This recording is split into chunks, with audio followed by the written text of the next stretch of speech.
என் கையில ஒரு காதல் கடிதம் இருக்கு. தத்தெடுத்த அம்மாக்கு ஒரு மகள் எழுதின கடிதம். எனக்கு நிறைய மகன்கள் அண்ட் நிறைய மகள்கள் இருக்கிறாங்க என்னோட ஃபாலோவர்ஸ் லிஸ்ட்ல. எல்லாருமே என்னோட பிள்ளைகள் தான். பட் இது வந்து ஒரு பேணி எடுத்து ஒரு ஒற்றையில் எழுதின கடிதம் என்றபடியா மனசுல ரொம்ப பதிச்சுது. எனக்கு எழுதுறது ரொம்ப பிடிக்கும். நான் நிறைய கடிதம் எழுதி யாருக்கும் காட்டாம கிழிச்சு போறது வளமை. ஸோ அதனால இது உங்களுக்கு பிடிக்கலன்னா பரவாயில்ல. என்னோட லைஃப் ஹிஸ்டரியில இதுவும் பதிவு பண்ணப்பட்டிருக்கட்டும். லேட்டரா நானே பார்த்து சந்தோஷப்படுவேன். அன்புள்ள அம்மாவுக்கு ஆசை மகளின் முதல் கடிதம். தாய் ஒரு சேயை தத்தெடுப்பது வளமை. ஆனால் முதல் முறையாக இலையிலை பல பேர் ஏற்கனவே எடுத்துட்டினம். இருந்தாலும் ஒரு சேயாக நான் உன்னை என் அம்மாவாக தத்தெடுக்கின்றேன். என் அன்னையே, 1000 முத்தம் தந்தாலும் அடங்காது நான் உன் மீது கொண்ட காதல். எங்கு ஆரம்பித்து எங்கு முடிப்பது என்று தெரியவில்லை தாயே. முதல் முறையாக ஒருவரிடம் கதைக்க தொடங்கும் போது யோசிப்பேன், என்னை பற்றி என்ன நினைத்து விடுவினமோ என்று. ஆனால் இப்பொழுதெல்லாம் என்னை அறியாமலே நிறைய மாற்றங்கள் நடப்பது போல் உணர்கின்றேன்.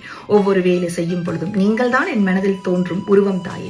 உறங்கும் போதும் சத்தியமாக உங்கள் வீட்டில் நானும் நீங்களும் ஒன்றாக சமைப்பது போல் எனக்குள் நினைத்துக் கொண்டே உறங்குகின்றேன். நான் இதுவரை ஒருவர் வீடியோக்கு கூட ஒரு கமெண்ட்ஸ் போட்டதில்லை. ஆனால் என்னை அறியாமல் எனக்குள் பல மாற்றங்களை தந்த என் அன்னையை எவ்வாறு நான் தூரத்தில் நிறுத்த முடியும்? அதற்காகவே இந்த கடிதம். உங்களால் நான் கண்ட மாற்றங்கள், ஜிம்முக்கு போவது, நடப்பது, கிச்சன் கிளீன் பண்ணுவது, ஏர்லியாக எழும்புவது, புது புது விஷயங்களை படிப்பது, நிறைய படிப்பது அண்ட் புது புது விஷயங்களை படிப்பது. கோடி நன்றிகள் தாயே. இப்படிக்கு அன்பு மகள். லவ் யூ தான்.